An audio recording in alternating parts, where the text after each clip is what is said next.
Hello everyone, कैसे हो आप सब। आई होप आप सब अच्छे होंगे। लास्ट वीडियो में मैंने आपको एसिड बेस एंड सोल्ट का पार्ट 1 कंप्लीट करा दिया था, जिसके अंदर मैंने आपको एसिड के बारे में डिस्कस किया था। आज हम उसी को कंटिन्यू करने वाले हैं, सेकंड पार्ट, जिसमें हम देखेंगे कि बेस क्या होते हैं, उनकी क्या प्रॉपर्टी होती हैं, और उसी के साथ में आपको एसिड बेस की जो मॉडर्न थ्योरीज थी, लाइक लेविज, जो एसिड बेस क्या होते हैं उनकी थ्योरी थी, लेविज ने दी थी जो, और अरेनियस कंसेप्ट क्या था एसिड बेस का, वो सब आज की वीडियो में हम डिस्कस करने वाले हैं। तो चलिए वीडियो को स्टार्ट करते हैं। बेस क्या होते हैं? सबसे पहले बेस ऐसे सब्सटेंस होते हैं जब जिसे हम एक्वस सॉल्यूशन में डालें तो वो क्या देते हैं, OH पॉजिटिव आयन को रिलीज कर देते हैं, तो उसे हम बोलते हैं कि वो सब्सटेंस है, वो बेस है। लाइक NaOH, सोडियम हाइड्रोक्साइड भी एक बेस है और स्ट्रॉन्ग बेस है। जैसे कि NaOH कैसे टूटेगा, Na पॉजिटिव प्लस में OH नेगेटिव। लिथियम हाइड्रोक्साइड कैसे टूटेगा, Li पॉजिटिव प्लस में OH नेगेटिव। मैग्नीशियम वाला कैसे टूटेगा, Mg2 पॉजिटिव प्लस में 2 OH नेगेटिव रिलीज कर देगा। कैल्शियम वाला देखो Ca2 पॉजिटिव प्लस में OH नेगेटिव।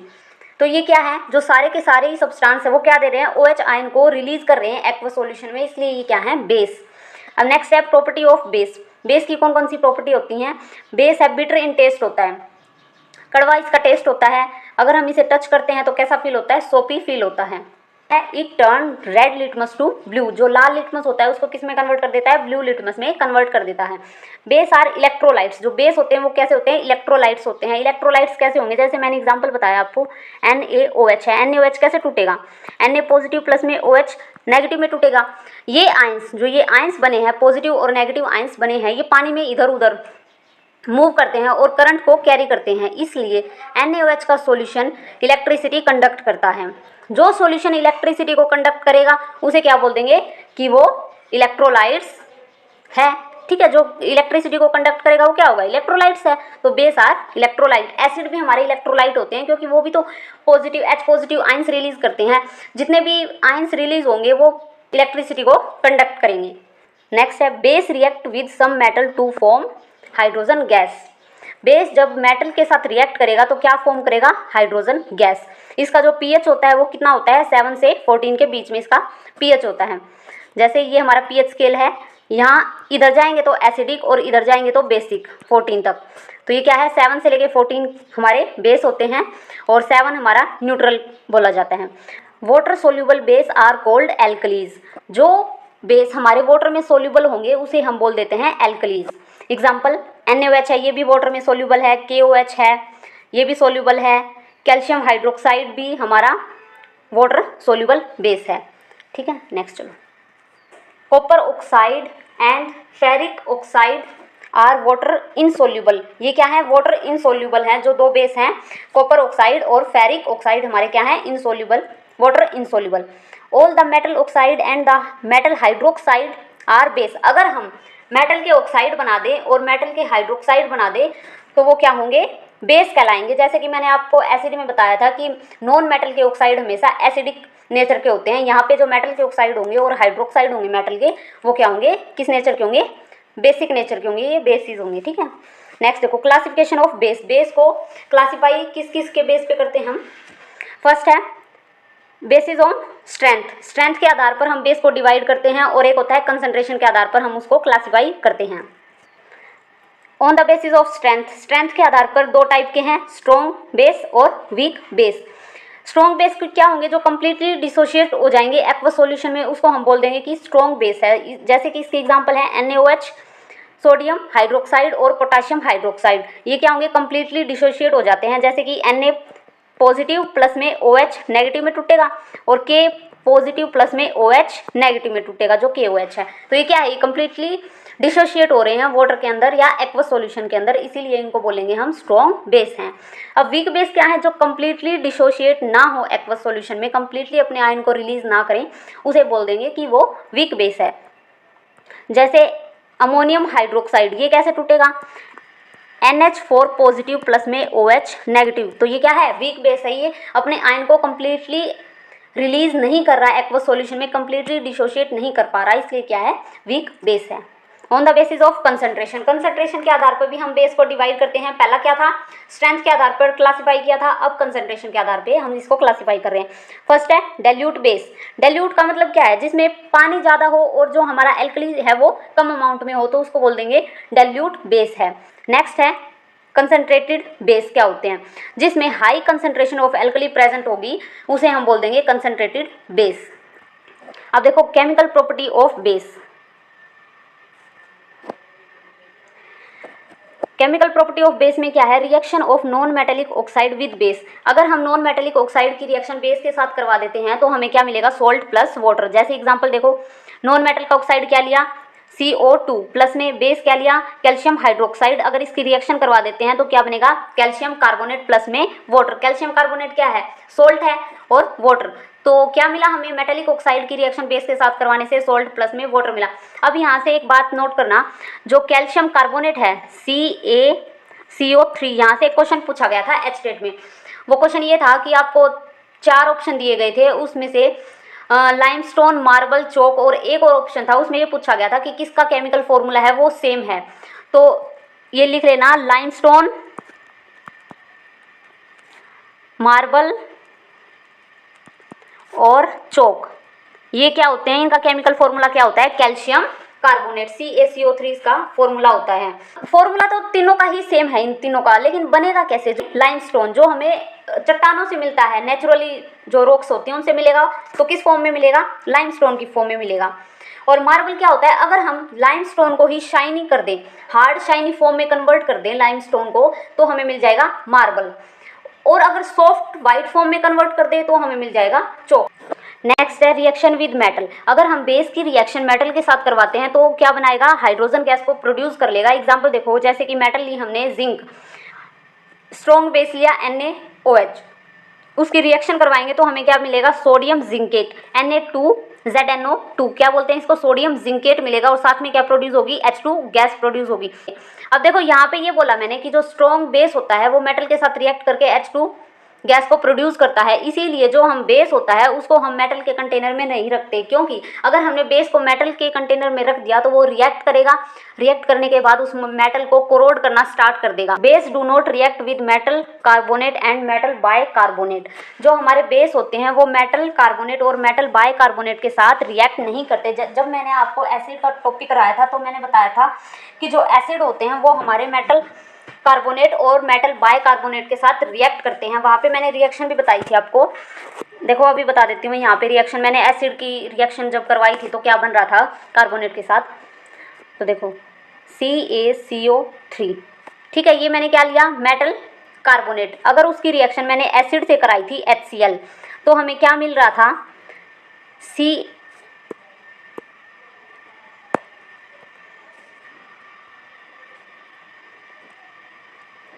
तो हमें क्या मिल रहा था, CaCl2 प्लस में H2O प्लस में CO2। जब मैंने मेटल कार्बोनेट की रिएक्शन एसिड से करवाई थी तो हमें मिला था सॉल्ट प्लस वाटर प्लस में carbon dioxide, CO2 gas release हो रही थी। लेकिन बेस है वो ऐसे रिएक्ट नहीं करते मेटल कार्बोनेट या मेटल बाय कार्बोनेट के साथ, ठीक है, याद रखना ये।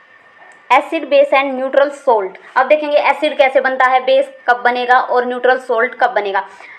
अगर स्ट्रॉन्ग एसिड और स्ट्रॉन्ग बेस दोनों रिएक्ट करते हैं तो हमें कैसा सोल्ट मिलता है, न्यूट्रल सोल्ट मिलता है, और साथ में वाटर मिलेगा। जैसे इसका एग्जांपल देखो, HCl प्लस में NaOH, दोनों ही क्या है, एक स्ट्रॉन्ग एसिड है, HCl हमारा स्ट्रॉन्ग एसिड है, NaOH क्या है, स्ट्रॉन्ग बेस है। अगर दोनों को रिएक्ट करवाएंगे तो NaCl जो न्यूट्रल सोल्ट होता है प्लस में वाटर मिलेगा। नेक्स्ट, अगर हम स्ट्रॉन्ग एसिड और वीक बेस की रिएक्शन करवाते हैं तो हमें मिलेगा एसिडिक सोल्ट। क्यों, क्योंकि देखो जिसका पलड़ा भारी होगा वही हमें रिजल्ट देगा। अब यहाँ पे स्ट्रॉन्ग कौन है, एसिड है, तो हमें क्या मिलेगा, एसिडिक सोल्ट मिलेगा प्लस में वाटर मिल जाएगा। एग्जाम्पल, HCl स्ट्रॉन्ग एसिड है, अमोनियम हाइड्रोक्साइड वीक बेस है, हमें क्या मिल जाएगा, salt, acidic salt, ammonium chloride plus में H2O। नेक्स्ट है वीक एसिड प्लस में स्ट्रॉन्ग बेस, तो क्या बनाएगा, बेसिक सोल्ट। क्यों, यहाँ पे किसका पलड़ा भारी है, यहाँ पे बेस का पलड़ा भारी है, बेस ज़्यादा स्ट्रॉन्ग है, इसीलिए हमें सोल्ट कैसा मिलेगा, बेसिक सोल्ट मिलेगा प्लस वाटर। जैसे कि एसिटिक एसिड की अगर NaOH के साथ रिएक्शन करवाएंगे तो बनेगा CH3COONA, सोडियम एसीटेट। क्या बनेगा, सोडियम एसीटेट। नेक्स्ट है वीक एसिड, वीक बेस की जब रिएक्शन करवाएंगे तो मिलेगा हमें न्यूट्रल सोल्ट, क्योंकि दोनों ही वीक हैं तो न्यूट्रल सोल्ट मिलेगा प्लस में वाटर। जैसे एसिटिक एसिड है और अमोनियम हाइड्रोक्साइड की जब रिएक्शन करवाएंगे तो बनेगा अमोनियम एसीटेट प्लस में वाटर। ठीक है, चलो नेक्स्ट है पीएच स्केल।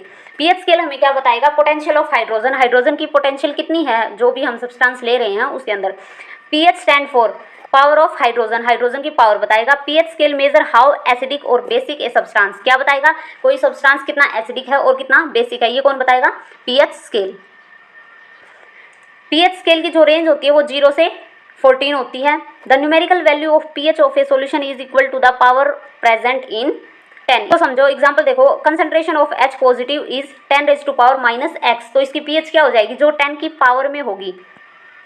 ठीक है, मैंने क्या बोला, numerical value of pH of a solution, कैसे आएगी न्यूमेरिकल वैल्यू पीएच सॉल्यूशन की, जो 10 की पावर में होगा, माइनस को छोड़ दो, जो 10 की पावर में होगा वही उसकी पीएच वैल्यू होगी। यहाँ भी देखो 10⁻⁻x है तो पीएच कितनी हो जाएगी, x। Therefore, the acidic and basicity of a solution can be shown in on the pH scale as follow। अब देखो कैसे हम शो करेंगे, टेबल भी बताइए मैंने आपको, ये टेबल देखो, अगर H पॉजिटिव जो कंसंट्रेशन है वो अगर हमें 10⁻0 दे रखी है तो उसकी जो पीएच होगी वो कितनी होगी, पावर कितनी दी है, 0। तो मैंने क्या बताया था, जो 10 की पावर में होगा वही उसकी क्या हो जाएगी, पीएच वैल्यू हो जाएगी, तो 0। अगर 10 की पावर -1 है तो पावर में कितना है, 1, तो 1 हो जाएगी। 10 की पावर अगर -4 है तो कितनी हो जाएगी, 4। अगर 10 की पावर -6 है तो कितनी पीएच आ जाएगी, 6। ये माइनस नहीं लेना हमें सिर्फ पॉजिटिव वैल्यू लेनी है। अब 10⁻⁻8 है तो पीएच कितनी हो जाएगी, 8। यहाँ से हमसे न्यूमेरिकल पूछे जाते हैं। अब देखो एक बार यहाँ से H पॉजिटिव की जो कंसंट्रेशन होती है वो किसके इक्वल होती है, 10⁻⁻pH।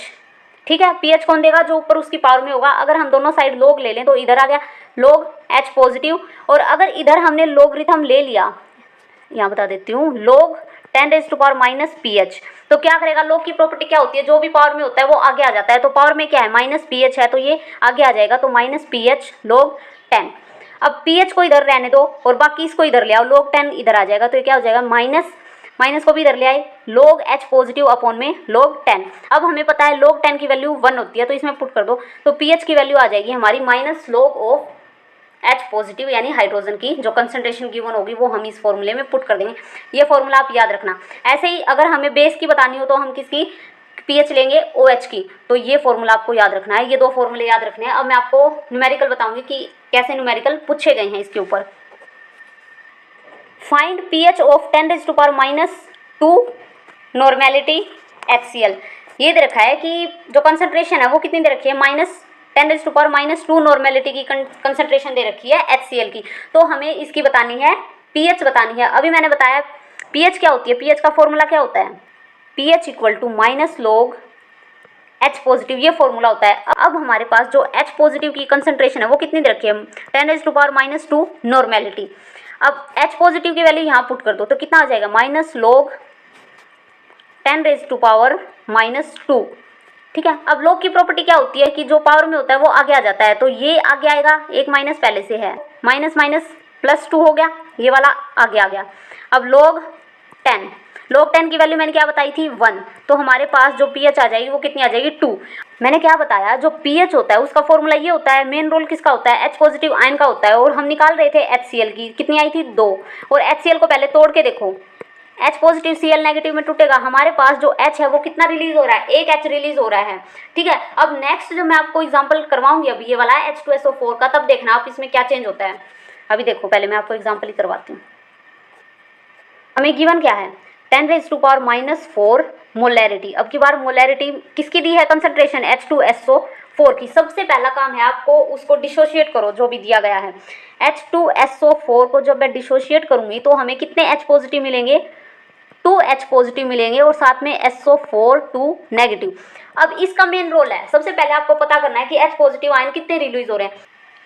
इतना समझ में आ गया। हमारे पास जो H2SO4 है वो क्या देगा, 2 H पॉजिटिव आयंस देगा। अब हम सबसे पहले निकालेंगे इसकी एक्चुअल कंसंट्रेशन क्या है। हमें जो कंसंट्रेशन गिवन है H पॉजिटिव की जो कंसंट्रेशन गिवन है वो एक मॉलिक्यूल के लिए गिवन है, 10⁻⁻⁴ क्या है, एक मॉलिक्यूल के लिए है। हमारा जो सब्सटेंस है वो 2 H पॉजिटिव आयन को रिलीज कर रहा है, तो इसकी एक्चुअल कंसंट्रेशन क्या हो जाएगी, 2 से इसको मल्टीप्लाई कर देंगे। अब हम निकालेंगे pH। pH का फॉर्मूला क्या होता है, -log of H पॉजिटिव, ठीक है। अब ये एक बार मैं मिटो देती हूँ ऊपर वाला,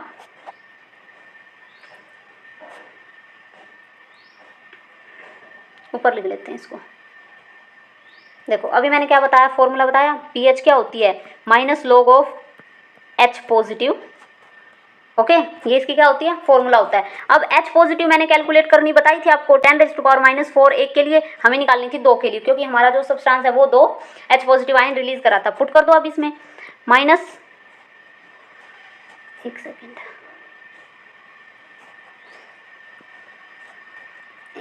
भाई, पुट कर दो अब इसमें -log H पॉजिटिव की वैल्यू पुट करो, 10⁻⁴ इंटू में 2। अब हमें यहाँ पे थोड़ा मैथमेटिक्स आना चाहिए आपको। अब log की प्रॉपर्टी क्या होती है, माइनस को बाहर रहने दो, log की प्रॉपर्टी होती है अगर 2 चीज़ मल्टीप्लाई में है तो उसको हम प्लस में लिख सकते हैं, log 2 प्लस में log ऑफ 10⁻⁴, ठीक है। अब इसके बाद अब इसमें भी एक प्रॉपर्टी होती है log की, ये क्या करेगा, इस पावर को आगे भेज देगा, तो मैं यहीं पे लिख देती हूँ मिटो के, यहाँ आ जाएगा -4। अब log 10 की वैल्यू कितनी होती है, 1, तो इसको मिटो दो, log 10 की वैल्यू 1, ठीक है। अब हमारे पास बच गया -log 2 -4। अब इस माइनस को भी हम अंदर शिफ्ट कर देते हैं, तो देखो ये माइनस का हो गया और ये हमारा प्लस का हो जाएगा, हो गया प्लस का। अब log 2 की वैल्यू आपको याद होनी चाहिए, log 2 की वैल्यू जो होती है वो होती है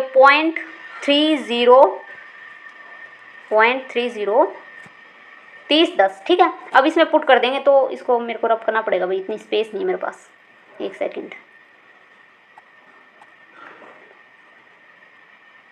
इतना आ गया होगा आपको समझ में।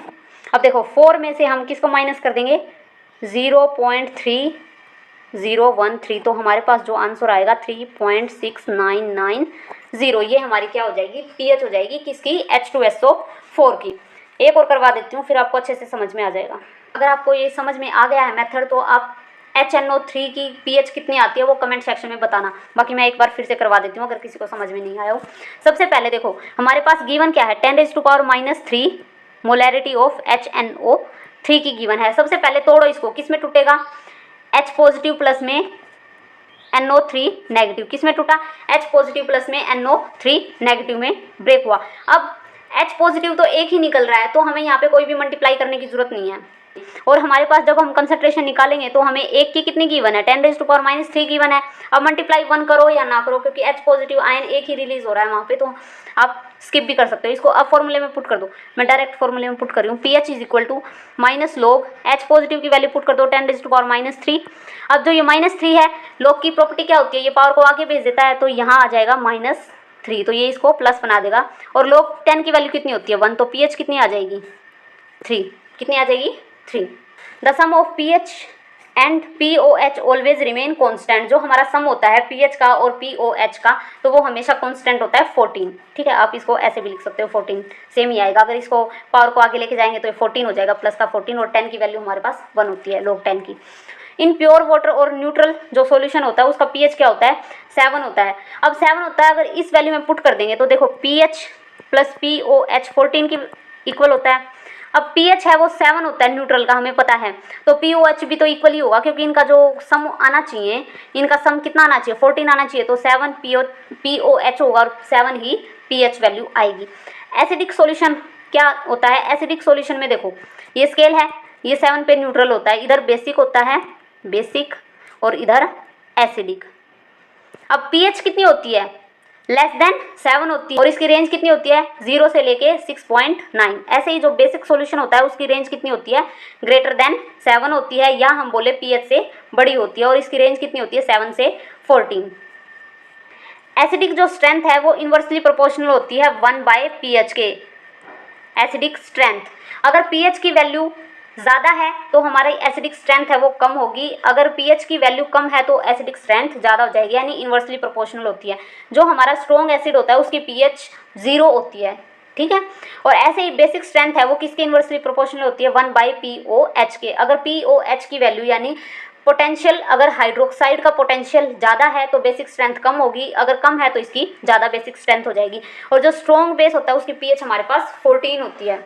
अब यहाँ पे पीएच वैल्यू बताई गई है। कंसनट्रेटेड जो HCl होता है उसकी 0 पीएच वैल्यू होती है।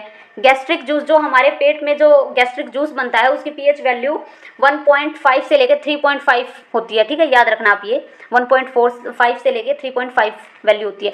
लेमन जूस की 2.5, सिरका 4, टमाटो जूस की 4.1। एसिडिक रेन, ये इंपॉर्टेंट है भाई, यहाँ से एसिडिक रेन की जो पीएच होती है वो वैसे अगर ऑप्शन में मिलेगा तो आपको 5.5 या 5.6 के अप्रोक्स ही मिलता है, वैसे तो बेसिकली 5.5 ही मिलता है आपको ऑप्शन में, तो आप इसको टिक करके आना। कॉफ़ी की 5, मिल्क की 6.5, ह्यूमन जो ब्लड होता है इसकी याद कर लेना, ये भी इंपॉर्टेंट है, 7.4, human tear 7.4, saliva before meal, जब हमने भोजन नहीं किया है, भोजन से पहले का जो स्लाइवा होता है उसकी पीएच कितनी होती है, 7.4। जब हमने भोजन कर लिया है, खाना खा लिया है, तो उसकी पीएच होती है 5.8।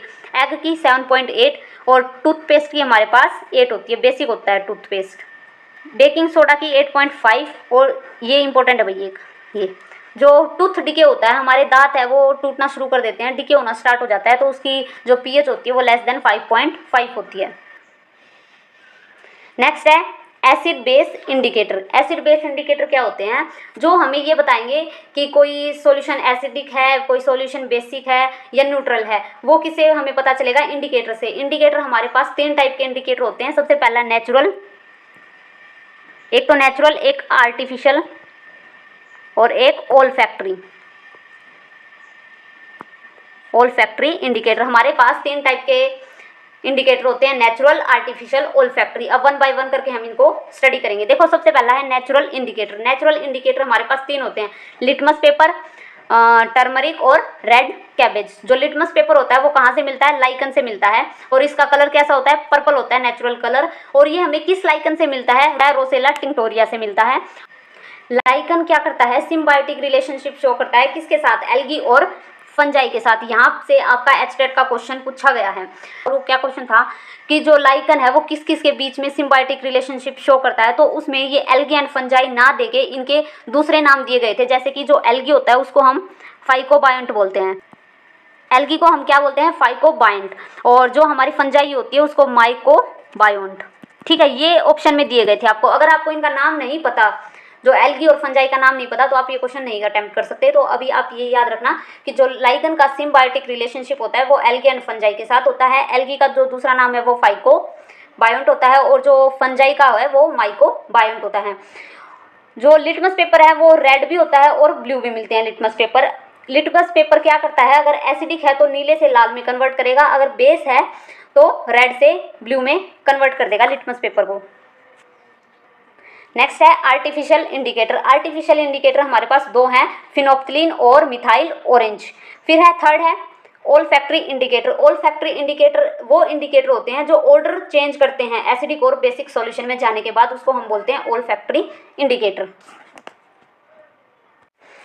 अब यहाँ पे इंडिकेटर दिए गए हैं और एसिडिक में कैसा कलर होता है और बेसिक में कैसा कलर चेंज होता है उनका वो देखना है। लिटमस पेपर देखो, एसिडिक में क्या करेगा, ब्लू से रेड में हो जाएगा, बेस में रेड से ब्लू में हो जाएगा।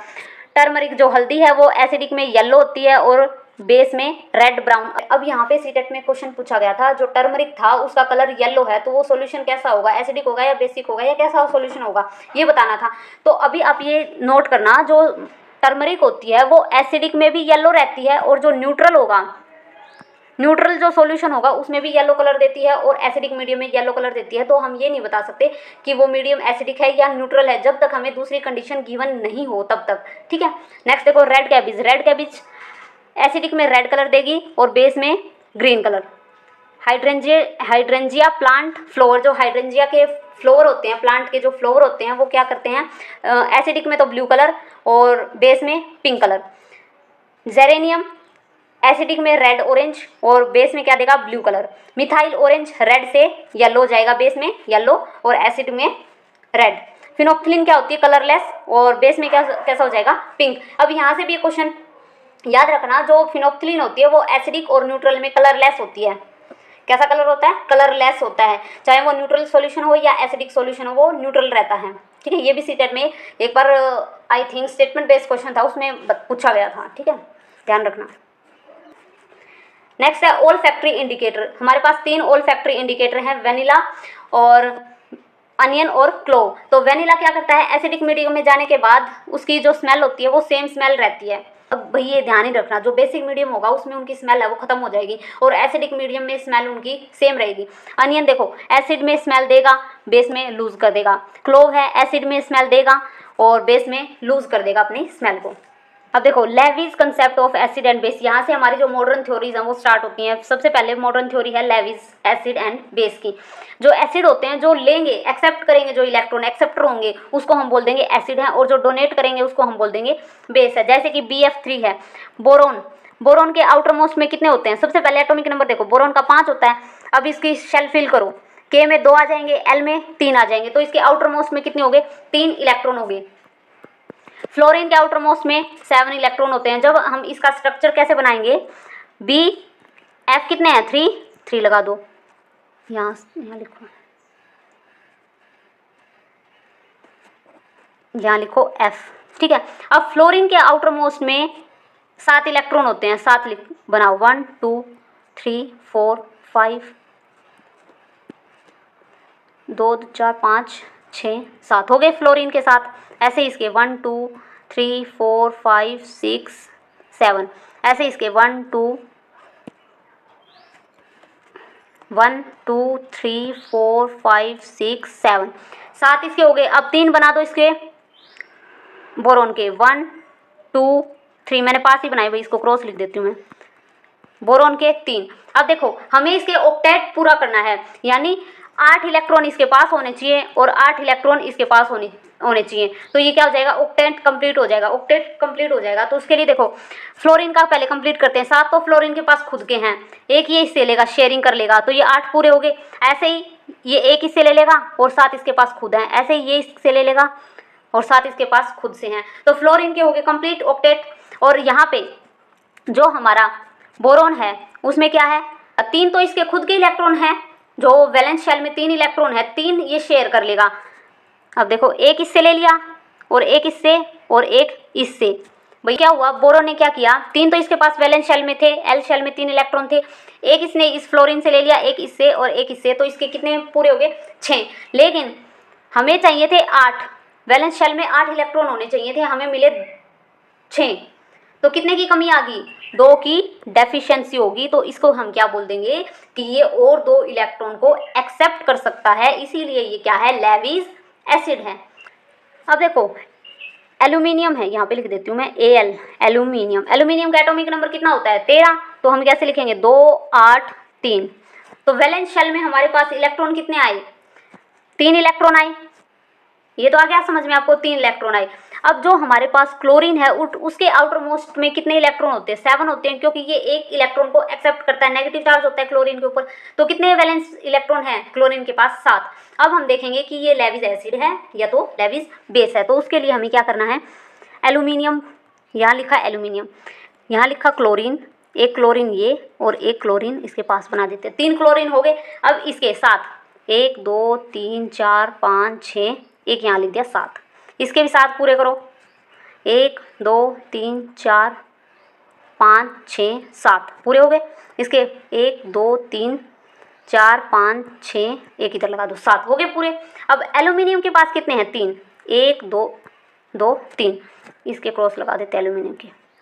एल्यूमिनियम के 3 इलेक्ट्रॉन शो कर दिए, ऐसे ही Cl के 7 इलेक्ट्रॉन और इसके भी 7 इलेक्ट्रॉन, इस Cl के भी 7 इलेक्ट्रॉन। सबसे पहले हम ऑक्टेट पूरा करेंगे क्लोरीन का, तो 7 तो इसके पास खुद के हैं, एक ये इससे शेयर कर लेगा, हो गए इस क्लोरीन के 8 पूरे। ऐसे ही ये इसके साथ शेयर कर लेगा, हो गए इस क्लोरीन के। ऐसे ही नेक्स्ट वाला ये इस क्लोरीन के पूरे हो गए। अब एल्यूमिनियम क्या करेगा, इसका एक इलेक्ट्रॉन, 3 तो इसके पास खुद हैं, एक इसका ले लिया क्लोरीन का, एक अगले वाले क्लोरीन का और एक इससे अगले वाले क्लोरीन का। तो एल्यूमिनियम के जो वैलेंस शेल में आ गए 6 इलेक्ट्रॉन, 3 तो इसके खुद के और 3 इसने शेयर किए हैं, तो 6 आ गए। और क्लोरीन का हमारा ऑक्टेट पूरा हो गया। लेविस एसिड और लेविस बेस के लिए हमें ऑक्टेट को कंप्लीट करना है। तो यहाँ पे देखो एल्यूमिनियम अभी भी 2 इलेक्ट्रॉन को एक्सेप्ट कर सकता है, ले सकता है अभी भी 2 इलेक्ट्रॉन को, खाली है इसके पास स्पेस। तो हम बोल देंगे कि जो हमारा एल्यूमिनियम है उसके पास इलेक्ट्रॉन की डेफिशिएंसी है, तो ये 2 इलेक्ट्रॉन को और एक्सेप्ट कर सकता है, इसीलिए ये लेविस एसिड है। अगर आपको ये कंसेप्ट समझ नहीं आया हो लेविस एसिड और लेविस बेस का, तो आप एक बार कमेंट कर देना, मैं आपको शॉर्ट वीडियो में कॉपी में समझा दूंगी। यहाँ पे थोड़ा स्क्रीन में दिक्कत हो रही है।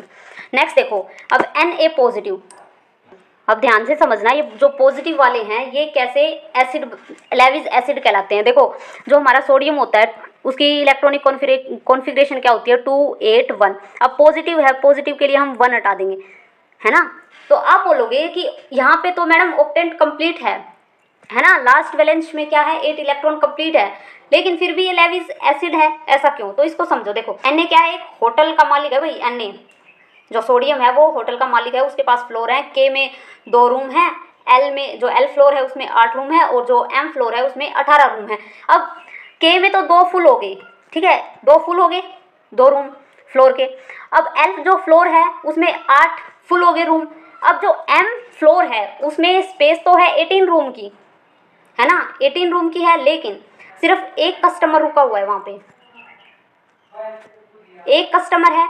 तो वो एक कस्टमर अकेला है, तो वो बार बार होटल मैनेजर को परेशान करता रहेगा, और मैनेजर ने सोचा कि इस एक जो कस्टमर है इसको मैं निकाल देता हूँ, तो जो फ्लोर होगा वो एकदम से खाली हो जाएगा, और जो ये 2 बाकी फ्लोर होंगे K और जो L फ्लोर होगा वो एकदम फुल होगा और एकदम शांत होगा। तो उसने क्या किया, इस एक कस्टमर को फ्लोर से निकाल दिया। तो अब क्या ये ऑक्टेट पूरा है, तो आप कहेंगे कि ऑक्टेट तो पूरा है जी, तो इसका मतलब ये लेविस एसिड कैसे हुआ। तो देखो अब M जो फ्लोर था वो तो प्रेजेंट है ना अभी भी, वहाँ पे अपनी जगह पे M जो फ्लोर था होटल में प्रेजेंट है अभी भी, वो तो हटाया नहीं गया है ना फ्लोर, सिर्फ वहाँ से जो कस्टमर था, एक जो इलेक्ट्रॉन था उसी को रिमूव किया है। तो M जो फ्लोर है या M जो सबशेल है वो तो एम्प्टी खाली प्रेजेंट है ना वहाँ पे। तो क्या है, वहाँ पे इलेक्ट्रॉन आके एंटर कर सकते हैं, रह सकते हैं इलेक्ट्रॉन, तो स्पेस है वहाँ पे, एक्सेप्ट कर सकता है वो इलेक्ट्रॉन अगर आएंगे। तो इसीलिए जो पॉजिटिव वाले होते हैं जिसके ऊपर पॉजिटिव चार्ज होता है वो एसिड लेविस एसिड बनते हैं, ठीक है। तो ये ध्यान रखना। ऐसे ही Ma2 पॉजिटिव वाला है, जो मैग्नीशियम 2 पॉजिटिव वाला है वो ऐसे ही है। तो एक बार मैं दिखा भी देती हूँ आपको, आया होगा समझ में ये स्टोरी से। तो Ma पॉजिटिव वाला देखो, मैग्नीशियम का देखो, मैग्नीशियम का एटॉमिक नंबर 12 होता है, 2 8 10 हो गए और 2 12। अब वैसे ही Mg है होटल का मालिक समझो, उसके पास K L M फ्लोर है, इसमें आगे 2 रूम जो कि फुल हैं, इसमें आगे 8 रूम फुल हैं, और ये है 18 की स्पेस है भाई, यहाँ पे 18 रूम है, लेकिन कस्टमर है 2। तो वो फिर से चिक चिक करेंगे भाई, उनके पास बोलने के लिए कोई फ्रेंड नहीं है, तो वो क्या करेंगे, ऊपर वाले फ्लोर पर डिस्टर्ब करेंगे, जा जाके भाई हमसे बात कर लो, हमारा बोर हो रहे हैं हम, तो टाइम स्पेंड नहीं हो रहा। तो वो क्या करेंगे, बार बार जिक जिक करेंगे, है ना। यहाँ पे 2 इलेक्ट्रॉन है, तो होटल मालिक ने सोचा कि मैं इन दोनों को निकाल देता हूँ, तो इसने क्या किया, इन दोनों को निकाल दिया। तो यहाँ पे आ गया 2 पॉजिटिव चार्ज, ठीक है। इनको निकालने के बाद अब फिर से वही ऑक्टेट तो पूरा है, हम लेविस एसिड किसको बोलेंगे, जिसका ऑक्टेट खाली होगा, जो कंप्लीट नहीं होगा उसी को बोलेंगे, जो एक्सेप्ट करेगा। तो उसमें अभी भी M जो फ्लोर है वो तो प्रेजेंट है, अभी M फ्लोर को उसमें से होटल में से निकाला नहीं गया है, इसीलिए वहाँ पे M फ्लोर में पूरी की पूरी स्पेस खाली है। अगर कोई इलेक्ट्रॉन आके रहना चाहे तो वहाँ पे इजीली रह सकता है, इसीलिए जो पॉजिटिव चार्ज वाले होते हैं वो लेविस एसिड होते हैं। अभी है बेस, जो डोनर होंगे, लोन पेयर डोनेट करेंगे या इलेक्ट्रॉन पेयर को डोनेट करेंगे, उसे हम बोल देंगे कि वो लेविस बेस है। जैसे कि एग्जांपल देखो H2O, अब इसके पास लोन पेयर कैसे प्रेजेंट है, अभी हम ये देखेंगे कि ये बनेगा कैसे लेविस बेस। तो वाटर का एग्जांपल देखो, सबसे पहले ऑक्सीजन सेंटर में है, ऑक्सीजन लिख दो, 2 हाइड्रोजन। अब मेरे को ये बताओ ऑक्सीजन का एटॉमिक नंबर कितना होता है, 8 होता है, ये 8 लिख दिया। अब इसकी इलेक्ट्रॉनिक कॉन्फ़िगरेशन क्या होगी, 2 और 6, K शेल में 2 इलेक्ट्रॉन, L शेल में 6 इलेक्ट्रॉन यहाँ पे, ठीक है। अभी तो इसका मतलब क्या है, जो वैलेंस शेल में इलेक्ट्रॉन कितने हैं ऑक्सीजन के, 6 इलेक्ट्रॉन बना दो, 2 4 और एक इधर बना दो। ये ऑक्सीजन के वैलेंस शेल के इलेक्ट्रॉन हमने बना दिए, 6 इलेक्ट्रॉन है वैलेंस शेल में।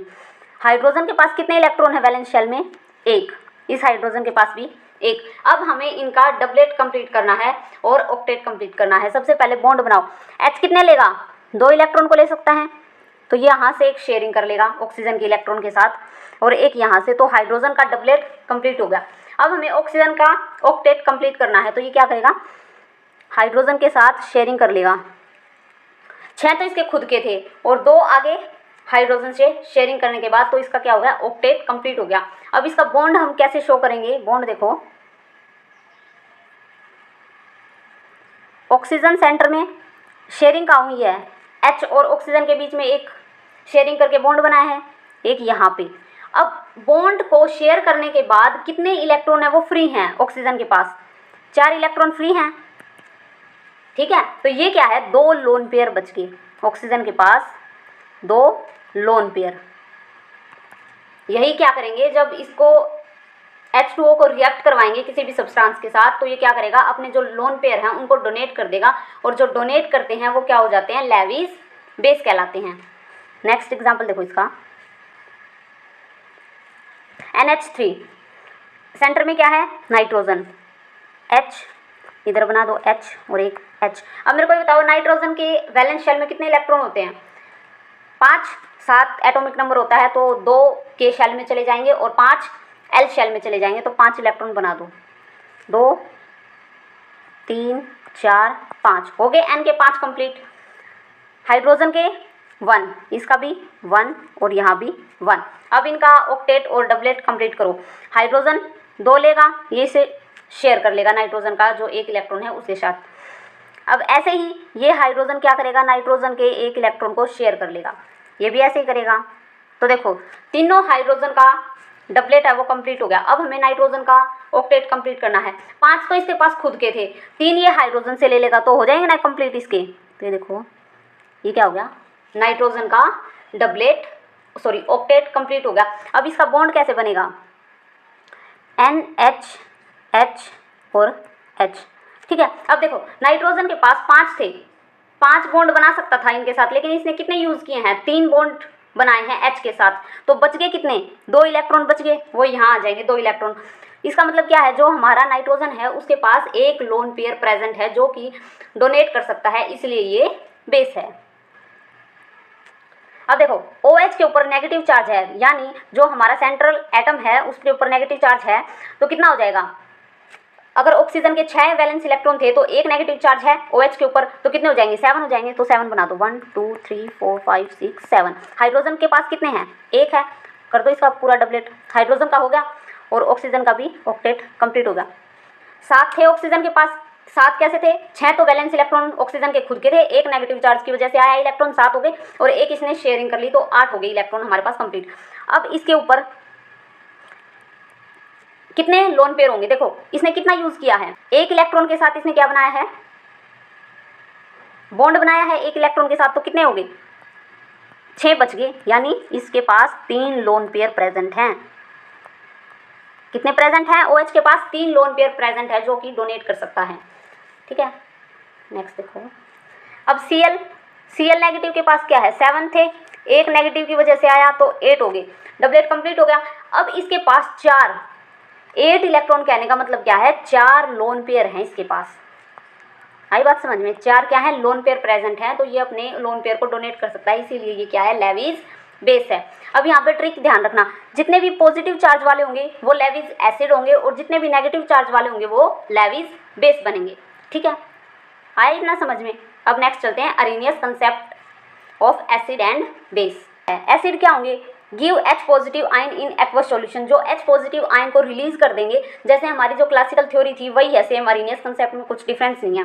जो H पॉजिटिव आयन देंगे वो एसिड होंगे, और जो OH नेगेटिव आयन्स को रिलीज करेंगे वो क्या हो जाएंगे, बेस हो जाएंगे। जैसे कि एग्जांपल देखो, HCl है, अगर इसको वाटर में डिसोल्व किया तो क्या देगा, H पॉजिटिव प्लस में Cl नेगेटिव, तो क्या आया, H पॉजिटिव आयन को रिलीज किया, इसका मतलब ये क्या है, एसिड है।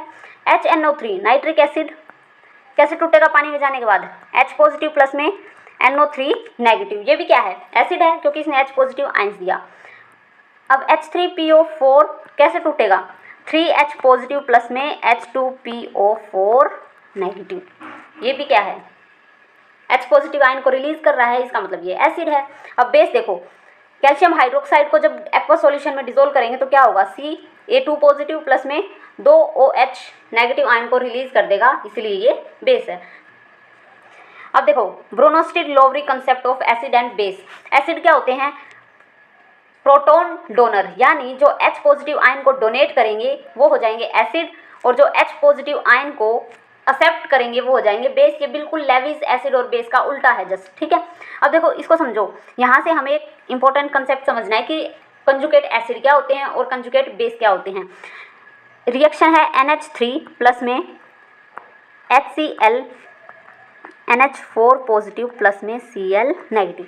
अब मेरे को ये बताओ यहाँ पे एसिड कौन है? HCl हमारा एसिड है और बेस क्या है? NH3 बेस है। अब यहाँ से हमसे क्वेश्चन पूछा जा सकता है कि कंजुगेट एसिड बताओ। कोई भी हमें सब्सटेंस गिवन होगा, ठीक है, तो उसका हमें कंजुगेट एसिड निकालना हो सकता है या फिर कंजुगेट बेस फाइंड आउट करना दिया जा सकता है। तो देखो कैसे फाइंड आउट करेंगे। जो कंजुगेट एसिड होता है वो क्या होगा? Base convert into acid. जो हमारा बेस होगा वो किस में कन्वर्ट हो जाएगा? कंजुगेट एसिड में कन्वर्ट हो जाएगा, ठीक है। जैसे कि हमारा बेस क्या था? NH3 बेस था। इस रिएक्शन होने के बाद ये किस में कन्वर्ट हो गया? NH4 positive. NH3 यहाँ तो बेस था, जैसे ही रिएक्शन एसिड के साथ हुई तो किस में कन्वर्ट हो गया? NH4 पॉजिटिव में कन्वर्ट हो गया। तो इसको हम बोल देंगे जो NH4 पॉजिटिव है ये क्या बन गया? कंजुगेट एसिड बन गया। और जिसने H पॉजिटिव आयन को रिलीज किया है, यानी HCl जो हमारा एसिड था उसने H पॉजिटिव आयन को डोनेट कर दिया, तो ये क्या बन जाएगा? कंजुगेट बेस बन जाएगा, ठीक है। इसके लिए ध्यान रखना, ये उल्टा होता है। एसिड कौन से होते हैं? जो डोनेट करते हैं। तो ये क्या बन जाएगा? Conjugate base. एसिड का बेस बन जाएगा, बेस का एसिड बन जाएगा रिएक्शन कंप्लीट होने के बाद, ठीक है। अब नेक्स्ट देखो, अब यहाँ देखो H2SO4 प्लस NH3 किस में कन्वर्ट हो गया? HSO4 नेगेटिव प्लस में NH पॉजिटिव। अब मेरे को आप ये बताओ, एसिड क्या है? इस तरफ जो रिएक्शन है, इस तरफ एसिड क्या है? H2SO4 एसिड है। तो रिएक्शन हुई, जो एसिड था वो हमारा बेस बन जाएगा, कंजुगेट बेस, और जो इस तरफ बेस था, यानी इस तरफ जो बेस था उस तरफ जाके क्या बन जाएगा? कंजुगेट एसिड हो जाएगा। जैसे कि ये हम बोल रहे हैं एसिड है, तो ये क्या बन जाएगा? ये क्या हो जाएगा? इसका कंजुगेट बेस हो जाएगा। और ये हम इधर बोल रहे हैं कि ये बेस है, तो उधर जाके क्या हो जाएगा? कंजुगेट एसिड हो जाएगा। ये उल्टा होता है कि जो एसिड होते हैं कंजुगेट एसिड वो बेस से कन्वर्ट होके बनते हैं, ठीक है। Amphoteric oxide. एम्फोटेरिक ऑक्साइड क्या होते हैं? ऐसे मेटल के ऑक्साइड जो एसिड और बेस दोनों के साथ रिएक्ट करते हैं और क्या बना देते हैं? सॉल्ट और वाटर की फॉर्मेशन कर देते हैं, उसे हम बोलते हैं एम्फोटेरिक ऑक्साइड हैं। जैसे कि इसका एग्जांपल देखो, एल्यूमिनियम का ऑक्साइड है, अगर एसिड के साथ रिएक्ट करेगा तो क्या बनाएगा? AlCl3 प्लस में वाटर, सॉल्ट बना लिया। एल्यूमिनियम का सॉल्ट बनाया और प्लस में वाटर बना दिया। तो यहाँ पे हमने रिएक्शन किसके साथ करवाई? एसिड के साथ रिएक्शन करवाई। जब एसिड के साथ इसने रिएक्शन करवाई तो बन क्या रहा है? सॉल्ट बन रहा है। और सॉल्ट बनेगा कब? जब एसिड बेस के साथ रिएक्ट करेगा तभी तो सॉल्ट बनेगा। इसका मतलब क्या है? जो Al2O3 है वो किसकी तरह वर्क कर रहा है? बेस की तरह एक्ट कर रहा है। नेक्स्ट एग्जाम्पल देखो, एल्यूमिनियम ऑक्साइड की अगर रिएक्शन NaOH बेस के साथ करवाते हैं तो क्या बनेगा? सोडियम एल्यूमिनेट प्लस में वाटर। ये क्या बन गया? सोडियम एल्यूमिनेट, यानी सोल्ट बन गया।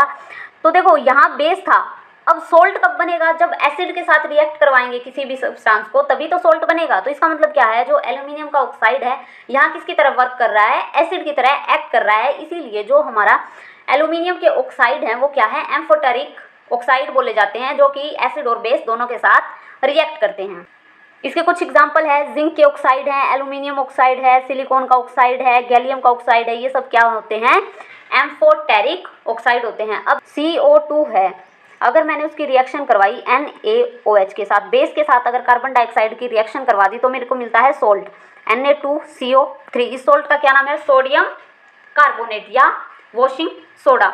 इसका फॉर्मूला आपसे एग्जाम में पूछा गया है, जो HTET का एग्जाम था, वॉशिंग सोडा का फॉर्मूला पूछा गया था। इसमें ध्यान रखना, इसको क्या बोलते हैं? Washing soda. अब ये तो है बेस, अब यहाँ बन रहा है सोल्ट। अब बेस की रिएक्शन हम किसके साथ करवाएं कि हमें सोल्ट मिल जाए? तो आप बोलोगे कि एसिड के साथ रिएक्ट करवाएंगे तो ये क्या बन जाएगा? सोल्ट बन जाएगा।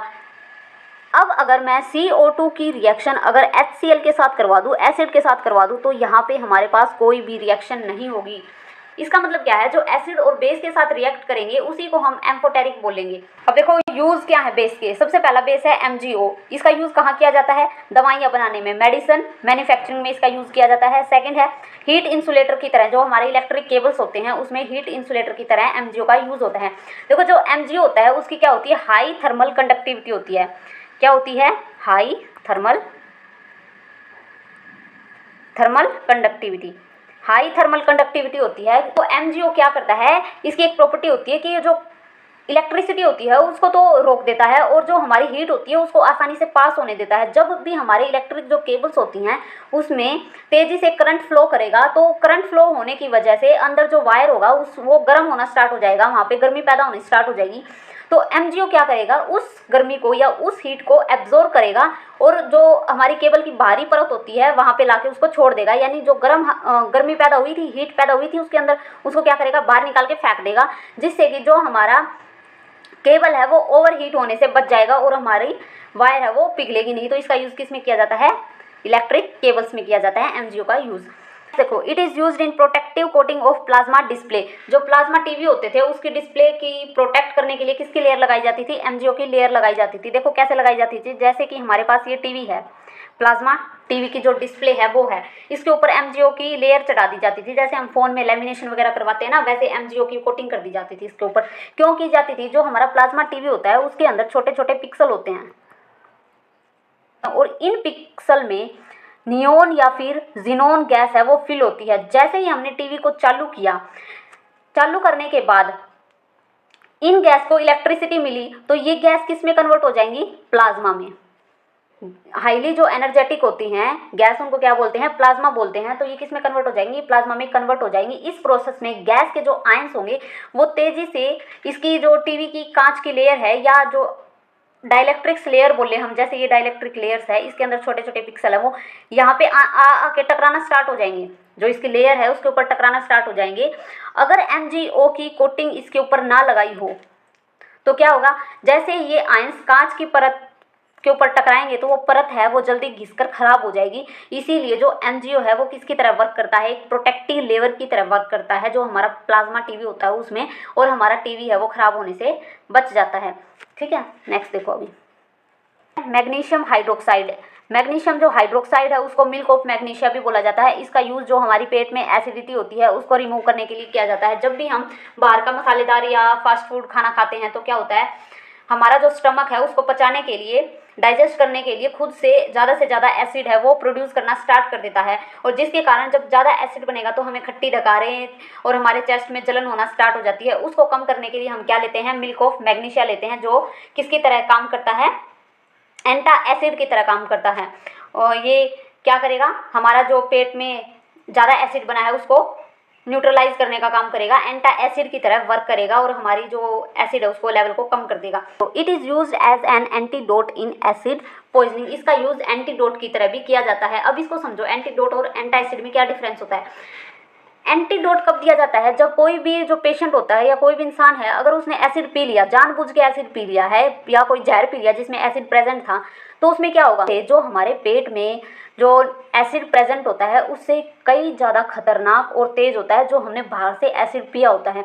यह क्या करता है, जो हमारे अंदर की भोजन की नली होती है या जो पेट होता है उसको तुरंत काटना शुरू कर देता है, जो हमने बाहर से एसिड लिया हो, या फिर जलाना शुरू कर देता है, बहुत ही डेंजरस हो जाता है। ठीक है, जैसे कि आपने सुना होगा कि जो एसिड अटैक होते हैं वो क्या करता है, बिल्कुल उनकी स्किन देखिए आपने, बिल्कुल मोम की तरह पिघल के गिरनी स्टार्ट हो जाती है। तो इतना डेंजरस होता है जो ये बाहर का एसिड होता है।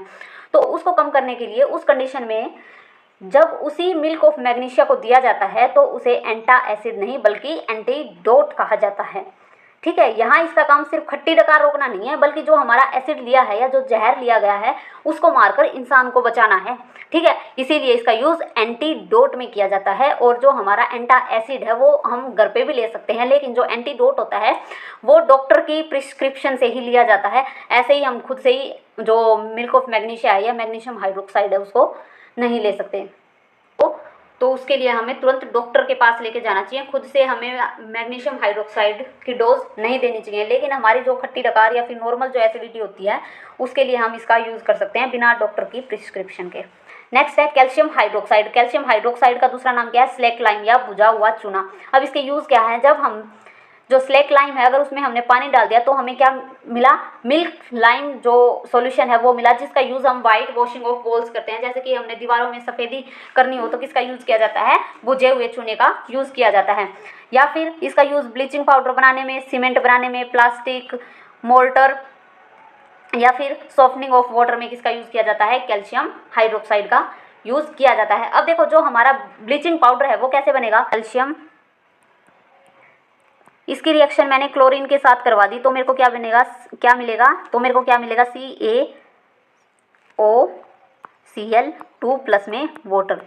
तो ये क्या मिल गया, CaOCl2 किसका फॉर्मूला है, ब्लीचिंग पाउडर का फॉर्मूला है। ये भी आपको एचटेट एग्जाम में पूछा गया क्वेश्चन है। ब्लीचिंग पाउडर कैसे बनता है, कैल्शियम हाइड्रोक्साइड की जब हम रिएक्शन करवाते हैं क्लोरीन के साथ तो हमें मिलता है CaOCl2। अब यहाँ पे ये बात ध्यान रखना, जो हमारे पास कैल्शियम हाइड्रोक्साइड ले रहे हैं ये ड्राई फॉर्म में होना चाहिए, तभी हमारे पास जो ब्लीचिंग पाउडर है वो बनेगा। अगर ये ड्राई फॉर्म में नहीं है तो हमारे पास ब्लीचिंग पाउडर नहीं बनेगा। तो इसके लिए कंडीशन क्या है, ड्राई फॉर्म में होना चाहिए, जो हमारा भुजा हुआ चूना है वो, ठीक है। It is used in preparation of sugar from molasses.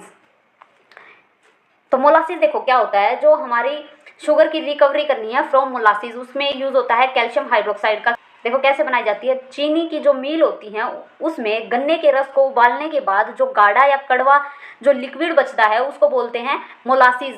उसमें अभी भी क्या प्रेजेंट है, 35 से लेके 50% तक सुक्रोज यानी चीनी बची हुई है। अभी भी जो गाढ़ा लिक्विड बचा है चीनी निकालने के बाद उसमें अभी भी 35 से 50% चीनी या सुक्रोज बची हुई है, उस शुगर को रिकवर किया जाता है। तो इसमें किसका यूज़ होता है, कैल्शियम हाइड्रोक्साइड का यूज़ किया जाता है। नेक्स्ट है कैल्शियम ऑक्साइड। कैल्शियम ऑक्साइड का क्या नाम है, क्विक लाइम, बिना बुझा हुआ चूना या दूध चूना भी से कहते हैं। इसका यूज़ कहाँ किया जाता है, फूड एडिक्टिव, फंगिसाइड और इंसेक्टिसाइड में इसका यूज़ किया जाता है। फिर है it is used in manufacture of sodium carbonate और ब्लीचिंग पाउडर बनाने में भी इसका यूज़ किया जाता है। तो CaO है हमारे पास, कैल्शियम ऑक्साइड है, उसको डायरेक्ट हम सोडियम कार्बोनेट में कन्वर्ट नहीं कर सकते। इसके लिए हमारे पास एक प्रोसेस है जिसका नाम है सोल्वे प्रोसेस। नेक्स्ट है सोडियम हाइड्रोक्साइड, NaOH का दूसरा नाम क्या है, कास्टिंग सोडा। इसका यूज़ किया जाता है manufacturing of soap, washing powder, rayon, purification of petrol etcetera, इनमें इसका यूज़ किया जाता है। पोटाशियम हाइड्रोक्साइड, पोटाशियम हाइड्रोक्साइड का दूसरा नाम क्या है, कास्टिंग पोटाश है। इसका it is used as an electrolyte in alkaline batteries. Batteries में जो एल्कलाइन बैटरीज होती हैं उसके इलेक्ट्रोलाइट्स के लिए किसका यूज़ किया जाता है, KOH का यूज़ किया जाता है। इसका मतलब क्या है, जो KOH है वो इलेक्ट्रिसिटी को प्रोड्यूस नहीं कर रहा है यहाँ पे, लेकिन जो हेल्प कर रहा है इलेक्ट्रिसिटी फ्लो होने में, जो हमारी बैटरीज के अंदर किसकी हेल्प कर रहा है, इलेक्ट्रिसिटी को फ्लो होने में इसकी मदद कर रहा है। इसीलिए KOH का यूज़ एल्कलाइन बैटरीज में किया जाता है। लेबोरेटरी रिएजेंट में और मैन्युफैक्चरिंग ऑफ सोप बनाने में भी इसका यूज़ किया जाता है। नेक्स्ट है अमोनियम हाइड्रोक्साइड। अमोनियम हाइड्रोक्साइड का यूज़ कहाँ किया जाता है, क्लीनिंग एजेंट में। आज की वीडियो में बस इतना ही था। आज हमने बेस का जो चैप्टर था वो कंप्लीट कर दिया है पार्ट 2। अब पार्ट 3 में मैं आपको सोल्ट का चैप्टर कंप्लीट करवा दूंगी, उसके बाद हम इसके MCQ प्रैक्टिस करने वाले हैं। अगर आज की वीडियो आपको पसंद आई हो तो वीडियो को लाइक कर देना, शेयर कर देना और चैनल को सब्सक्राइब कर देना। Thank you, bye bye, take care.